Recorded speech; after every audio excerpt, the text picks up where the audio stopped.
Allahu Ekber, Allahu Ekber. Allahu Ekber, Allahu Ekber.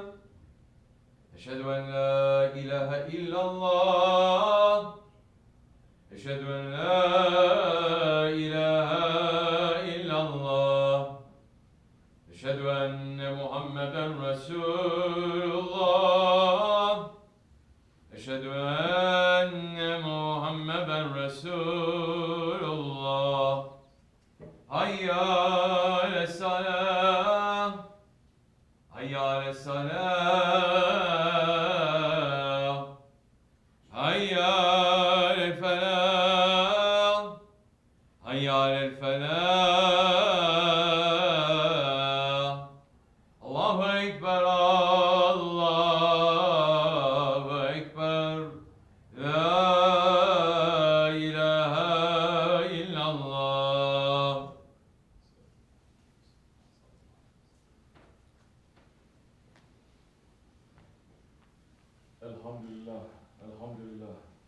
Alhamdulillahi Rabbil Alameen. Wassalatu wassalamu ala Rasulina Muhammadin wa ala alihi wa sahbihi ajma'in. Nahmadullah ta'ala wa nastaghfiru wa ashhadu an la ilaha illallah wahdahu la sharika lah. Wa ashhadu anna Sayyidina Muhammadan abduhu wa habibuhu wa rasuluh. Sallallahu alayhi wa ala alihi wa azwajihi wa sahbihi tabi khulafai rashidin mahdin min ba'di.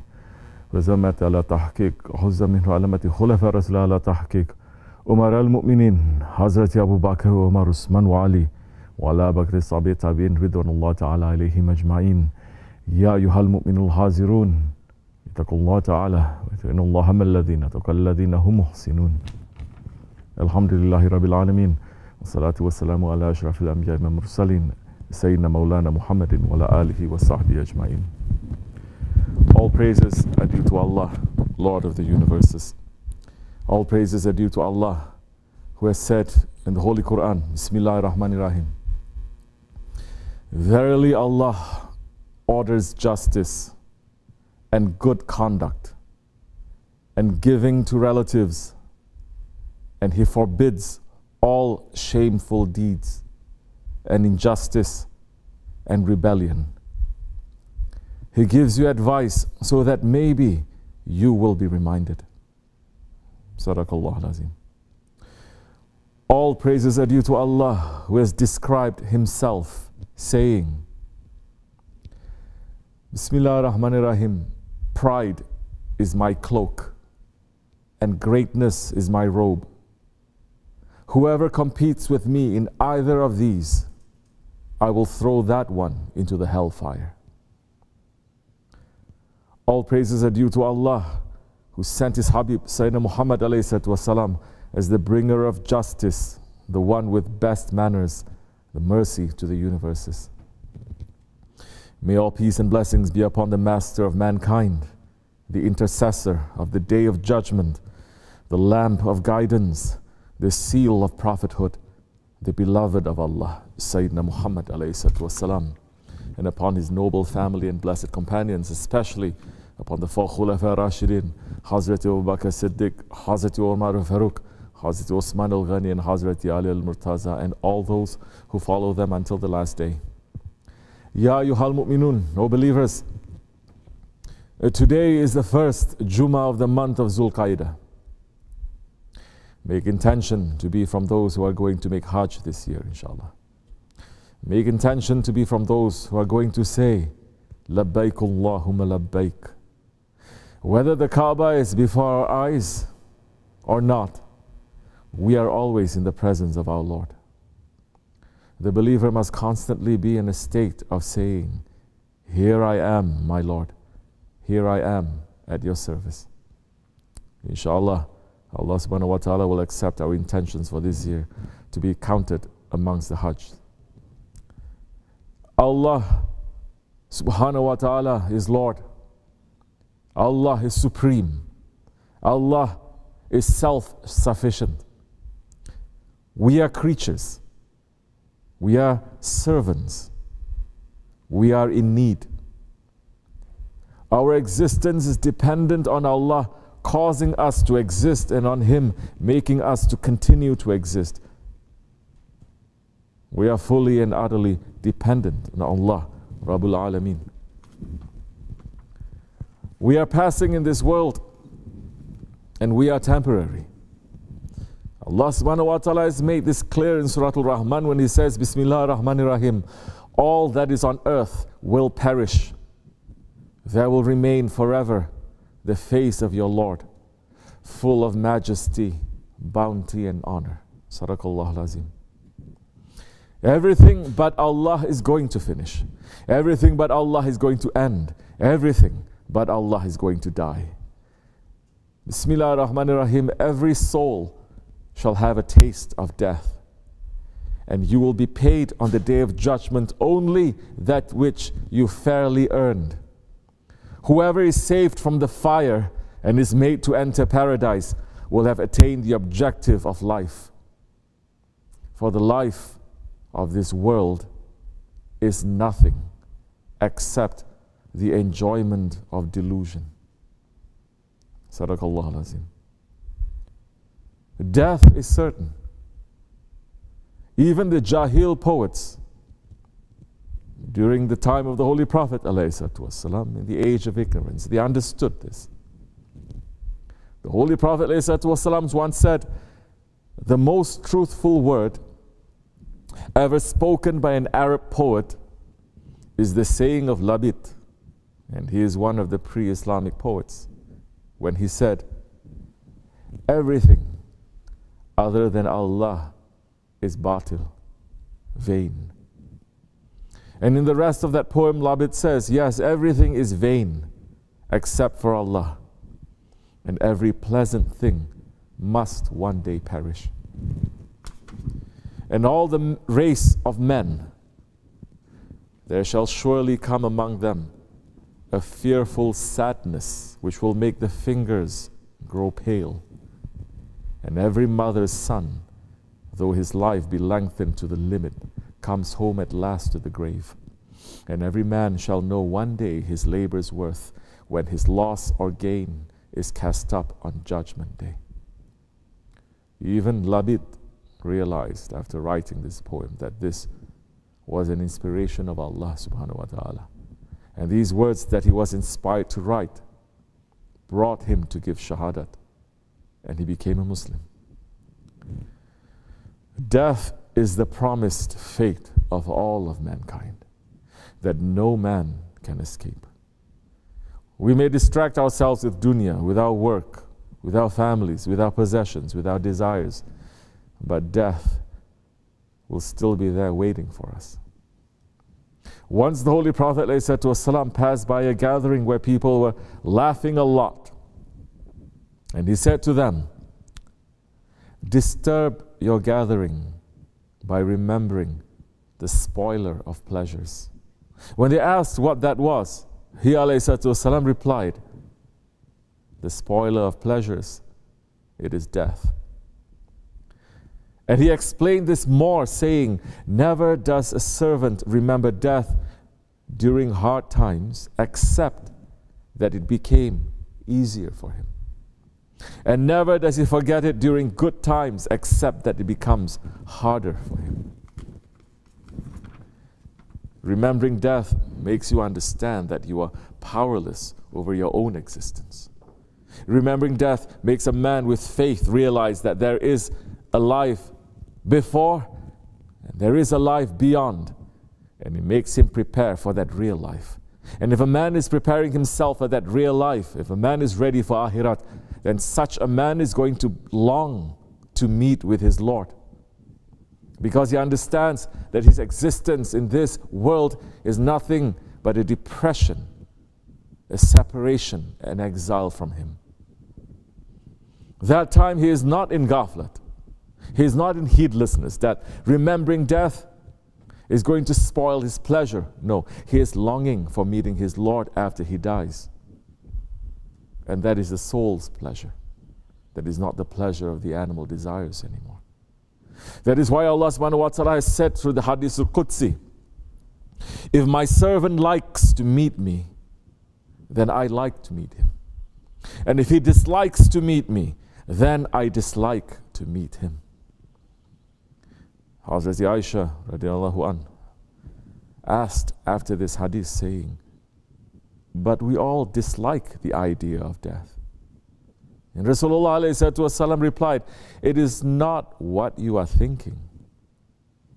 When death comes close to the believer and he is given the news of Allah's pleasure and honor, nothing will be more pleasurable to him than what is ahead of him. So he will love to meet Allah, and Allah will love to meet him.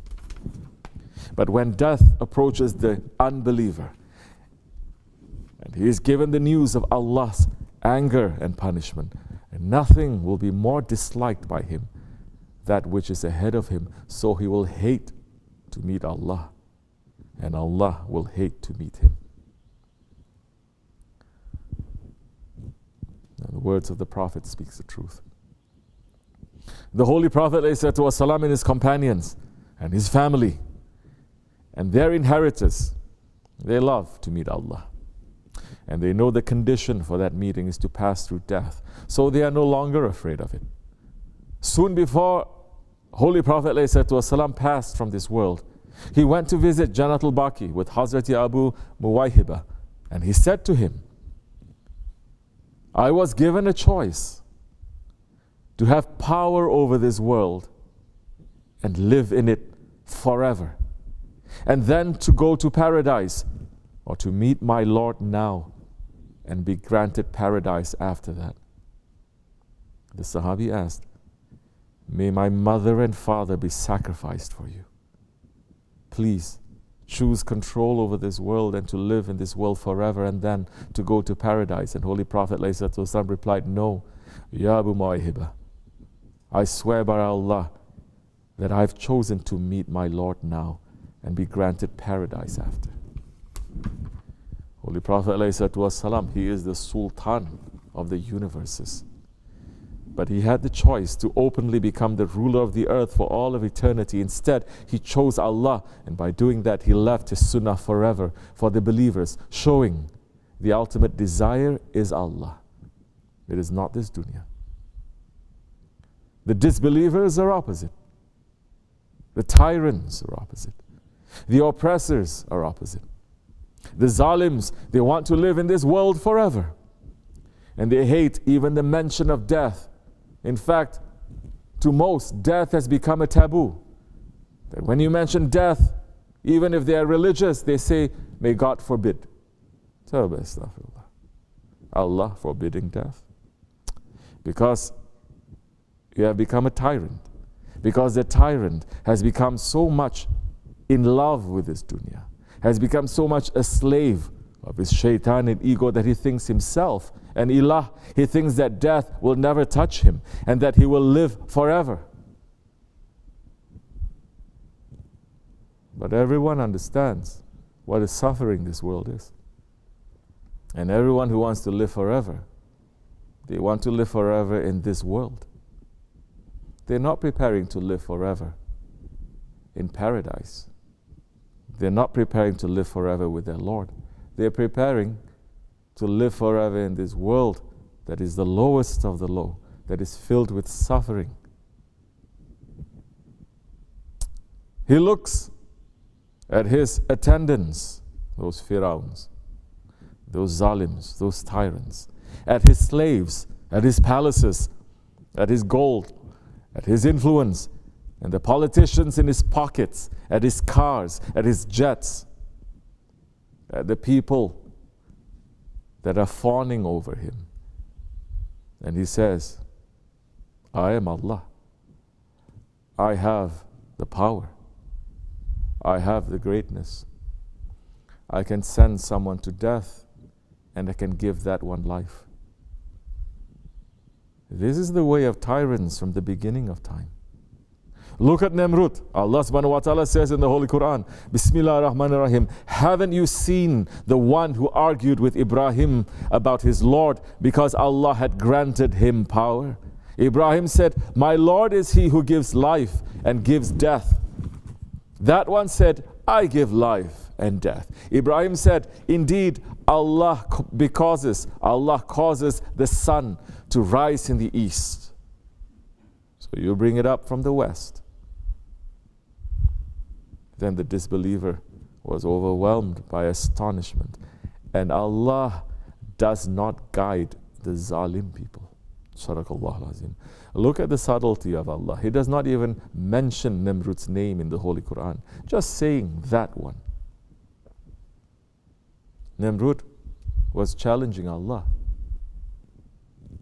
And although Allah was mentioning the mosquitoes that defeated Nimrud, He did not even mention Nimrud.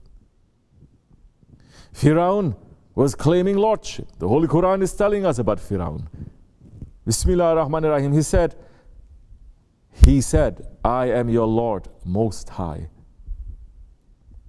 So Allah did punish him and made an example of him in the hereafter as in this life. Verily in this is a lesson for whoever would fear Allah. Sadaqallahu Azim. Look at the Qawmul Ad, the people of Ad, who challenged Allah subhanahu wa ta'ala when they said, who is mightier than us in strength?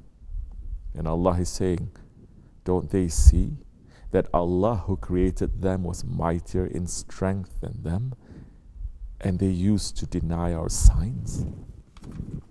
Look at the people of Lut who challenged Allah and said, mocking Lut alayhi salam and saying, bring Allah's punishment on us if you are one of the truthful. Look at Abraha who came with an army of elephants to destroy the Kaaba and said to Holy Prophet alayhi wasalam's grandfather, your Lord cannot defend his Kaaba from me. How did Allah subhanahu wa ta'ala deal with them? Did He Jalla wa'ala prepare an army of angels to come down and destroy them? Did He send Hazrati Jibrail and Hazrati Mikail and Azrail and Israfil to wear armor and to gird themselves with sword and defend the honor of Allah? Did He Jalla wa'ala send an army of prophets and awliya to destroy these zalims? No. For Nimrud, it was an army of mosquitoes. And one mosquito that went inside the ear of Nimrud and ate his brain and drove him to madness. For Firaun, it was one cane. One wooden cane brought down an entire kingdom and his rulership. For Ad, a freezing cold wind. For the people of Lut, a rain of burning hot rocks. For Abraha, little Ababil birds that destroyed him and his armies. Allah subhanahu wa ta'ala does not care about the tyrants. He is not even showing His might with the tyrants. He is showing the power of what He has created. And that power, rocks, mosquitoes, wind, it is still the power of this world. Not the power of the universes, not the power of the heavens, not the power of His throne. They have forgotten Allah. So Allah has made them lost and forgotten. He is warning us in the Quran Kareem saying, Bismillah ar-Rahman ar-Rahim, and do not be like those who forgot Allah.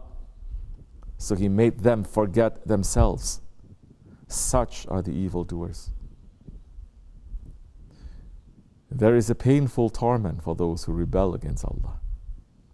And there is a disaster waiting for those who rebel and are enemies of the beloveds of Allah, because Allah subhanahu wa ta'ala has promised the Holy Prophet ﷺ, saying, Bismillah ar-Rahman ar-Rahim, Allah will protect you from men. And in another hadith it is said, I will take revenge for my friends, like the revenge of a ferocious fighting lion. This has also proven true in history. Look at the enemy of Rasulullah ﷺ, Abu Jahl, the one who was so prideful of himself, of his wealth, of his intelligence. He is forever only remembered as the father of ignorance, because he was ignorant about his Lord, he was ignorant about his Prophet, and he was ignorant about himself. He was so proud, so arrogant, so challenging. What was his end? He was brought down from his horse in the battle of Badr by two small children. And his life was ended by Hazrati Abdullah ibn Masud, whom he had mocked and beaten.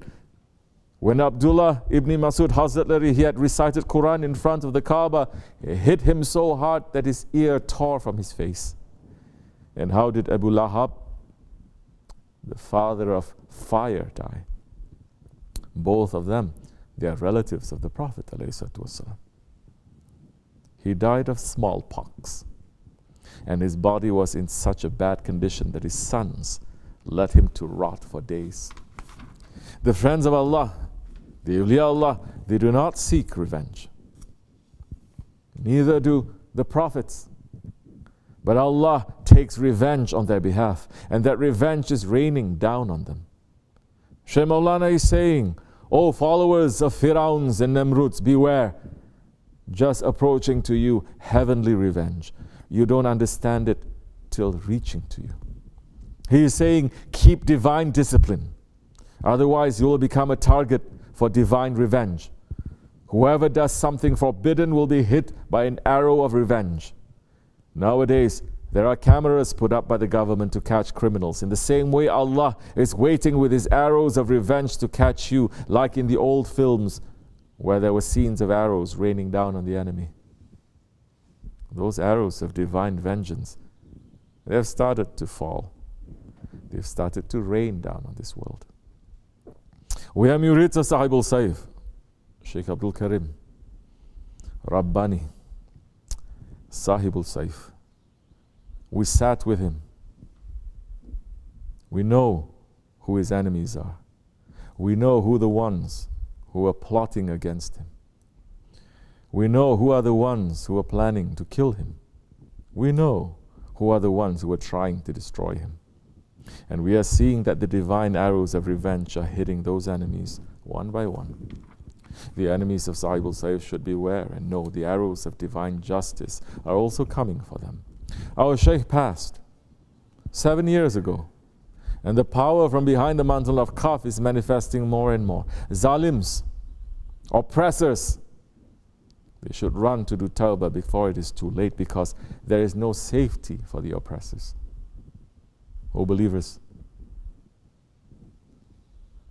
we should look into ourselves, and we should look to see very clearly and very carefully where tyranny is living in our hearts. We must take it out. We must look into our hearts and see where is the Fir'aun that is living in us? Where is the Namrud that is living in us? What are our actions that is showing that it is inheriting from Abu Lahab and Abu Jahil? We must take them out. Otherwise, our home in the hereafter will be the home of the tyrants.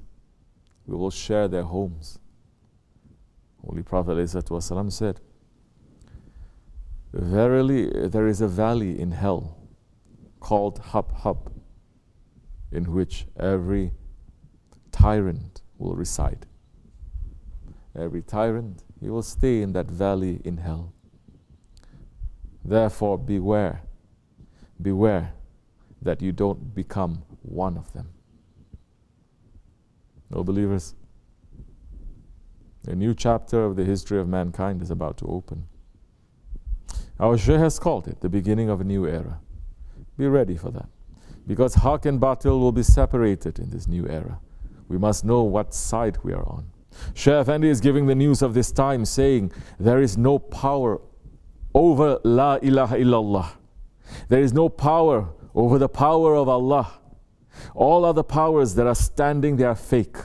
They are going to become to pieces soon, sooner than soon.